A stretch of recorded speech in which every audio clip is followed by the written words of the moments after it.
Now it's time for today's perspective on the programme. And The Matrix, Star Wars, The Day the Earth Stood Still, Terminator. All movies that have shown and promoted, if you like, the idea of artificial intelligence. Computers and machines that can think for themselves, and in some of the films even fight against the human race. But does such a thing really exist? Could such a thing ever really exist? Well, my guest today is perhaps the ideal person to answer that question. Luc Julia is Vice President of Innovation at Samsung, best known as the creator of Siri, the machine that recognises your voice, seen by some as proof that artificial intelligence is on its way. Well, he grew up here in France before moving to the US. He's also worked for Apple, Hewlett-Packard, and had his own startup as well. This, though, is his new book here in France, L'intelligence artificielle n'existe pas, or Artificial Intelligence Doesn't Exist. Thanks very much for being with us on the programme today. Some might say you're a bit of a spoil sport. I mean, you've been hailed by proving, if you like, that artificial intelligence does exist, but you say it doesn't.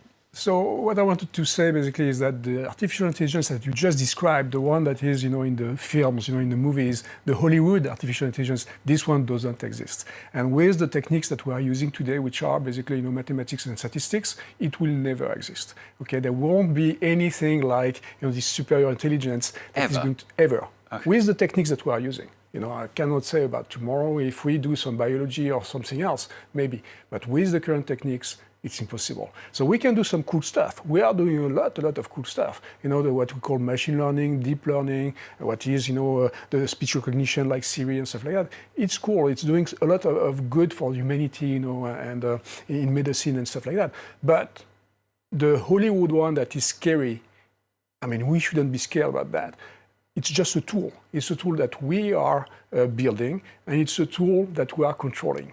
And if we ever do something wrong with it, it's our fault. It's not the tool itself that. So there's no way the tool could ever take over and. No way. Completely impossible. Completely impossible because everything is based on data that exists today. Everything is based on rules that we are giving to the machine. We are programming the machines. So we could program the machine in order to do something wrong. We could have bugs. That's okay. But the machine itself will never think the way we do. And I know you say that all this comes from something that happened years ago, right back in 1956. Yeah, exactly. So the artificial intelligence, actually, the term, the words, came out in July 1956, when a group of scientists, decided that maybe they were close to find something that was a model of the brain, a model of the cell, a model of neurons. So they said, okay, so we did, have an equation basically that is doing this thing that looks like a neuron. So it's an extension, by extension, the brain, and by extension, artificial intelligence. But very quickly, after 5 or 6 years, they realized that, no way. It was, way too difficult to really have a model of the brain and to do things that a human can do. They were trying to do the very difficult thing at the time. It was to try to do to recognize natural language, which is most likely the most difficult thing that can be done, in terms of activity, of our activity, the human activity. Animals, don't talk. There is a reason. But you managed to do that, haven't you, with Siri? So, but it's fake in the sense that, we just recognize whatever the thing that was pre-programmed. Siri, acts in domains. In some very specific domains, is going to be good enough to achieve some tasks that we defined. But if you ask Siri something that is totally out of the domain, Siri will know to do anything with that, right? So it's not like us. If you talk about something totally out of context with me right now, I'm going to be able to process it and to do something with it. Siri and the other guys, cannot do that. One example you give in the book is chess, isn't it? You talk about how the computer that defeated the chess giant Kasparov at chess, Deep Blue. As you say in the book, it doesn't consider, does it? No. So it was in 1985, right? So it's pretty early, and we said, oh, it's an incredible chess. It's an intelligent game. So if a machine, can play the chess, it's more intelligent than ourselves. The reality is that in chess there are 10 the power 50 solutions, if you will. So it was just a question of putting every single solution in the memory of the computer. And then, it has many more capabilities than I have, because I cannot have those 10 the power 50, solutions in my head. So it's just knowledge. it's not intelligence. The other big worry, of course, with computers and the way they're going nowadays, and machines as well, is that they're going to take over human lives, human jobs as well. That the number of jobs that humans will be able to find is going to dramatically go down. Do you think that's the case? So, yes and no. The yes is at the time t, it's going to be obvious that some jobs are going to be replaced. It happened, along the past centuries, right? I mean, it always happened. But the reality is that those jobs that are replaced, usually they are replaced by something else that is going to be in the same area, but that is going to be better job for the same capabilities for the people, and it's going to be basically more jobs around that too.